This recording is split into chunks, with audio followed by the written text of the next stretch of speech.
Let me start by saying that I don't get the whole Konmari thing, okay? I get organization. I wish I could be more organized, but I just don't get the obsession. So I found myself wanting to check out this Netflix show that everyone was talking about. And much to my dismay, I got sucked into a whole episode watching some family reorganize their life and their house and their garage. And at the end, I still didn't know why I watched it. But then I thought, I'm going to KonMari my energy. How about that? That's going to be exciting. So I wanted to share that with you about how that brought that to light to me. And it was one simple step and changed everything. So it isn't quite KonMari in that it is, but it isn't. So instead of holding on to something and asking if it gives me joy, I basically would think about a decision I had to make and watch my body and see if I contracted or tensed up or if I felt free and light when I thought about doing it. And the reason I say it's not totally equal to what gives me joy is because there are plenty of things that give me joy that also make me tighten or tense up if it's at the wrong time. If it's at a time where I'm really needed at home, or when I'm feeling like I'm stretched thin between work and the kids, or so forth. So even though it could give me joy on a regular day, I was using it to really check in and say, is this helping me feel freer or not? So sorry, I have my coffee and I was putting it down. I wanted to share with you that one simple step. So what you do is you just really think about, I'll give you my personal example. For example, this month is the first month of school, and I talk about this in my blog. It's a really big month in our house. It takes a lot of energy to get all three kids settled in school, especially my son with special needs, whose schedule just got worked out yesterday. Seriously, after 3 weeks. And it's kind of like all hands on deck. Like, we need all our energy here. And so I had 2 requests for professional things that truly give me joy, doing the mind-body medicine work I do, but out of town. And I had 2 requests or offers, invites for personal things that would give me great joy for a friend and a cousin. And it's not that I didn't want to do any of them. I wanted to do all of them. But all of them were making me feel tense because I knew that I couldn't actually do them. I couldn't do them without causing a depletion or a leak in my own energy field, my own energy bubble.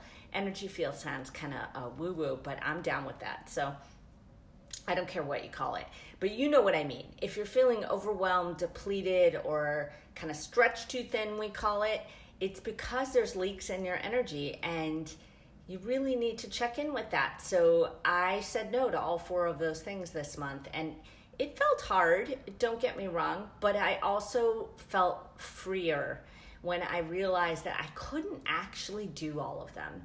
I couldn't actually make it work. And, that's something you just got to figure out. So I essentially KonMari'd. I'm feeling very good about myself. I essentially KonMari'd my energy bubble, and you can too. It's easy. Just when you think about doing something, whether it's simple like going out with a friend or going to see something with a group of people, or a bigger thing like a professional task or request or a trip, or whether it's whether it's being on the PTA, or whatever it is. There's a lot of I shoulds in our head and a lot of I should be doings, and there's just not time for that, because if your energy bubble is not secure, if it's not sealed well, then you can't actually do anything.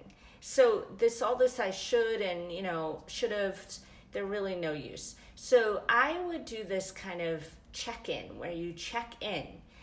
Is it making me feel tight and tense when I think about it? Just look at it really quickly when you're thinking about it. Or is it making me feel free, light, expansive to do it or not do it? And you'll know what it is. Next week I'm going to do some work in Northern California around the wildfire trauma with the work I do around mind-body medicine and trauma relief. And it's hard work, and it's exhausting, it's hard work, it's long hours, and I've got a lot of little things to figure out for my family while I'm gone.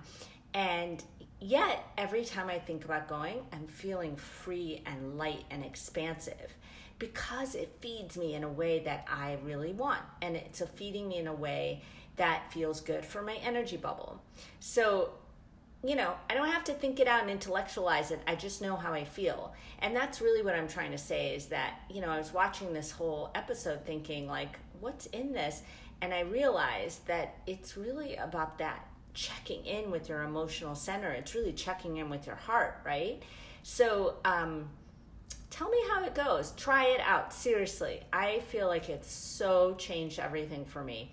And I want to hear how it works for you. But just this one simple step. And if you need to review it, you can watch this video again, or you could read my blog from yesterday, and I go over it there too. But it's really simple. It's just about checking in and feeling what you feel in your body and your heart right in that moment after you think about doing or not doing something, okay? So really think about it, think about using it, and just see how it feels. It might be better than making pro-con lists and perseverating and thinking and ruminating about whether to do something. This is much quicker, much less taxing, and much more rewarding, I think. So I'm hoping it'll help you.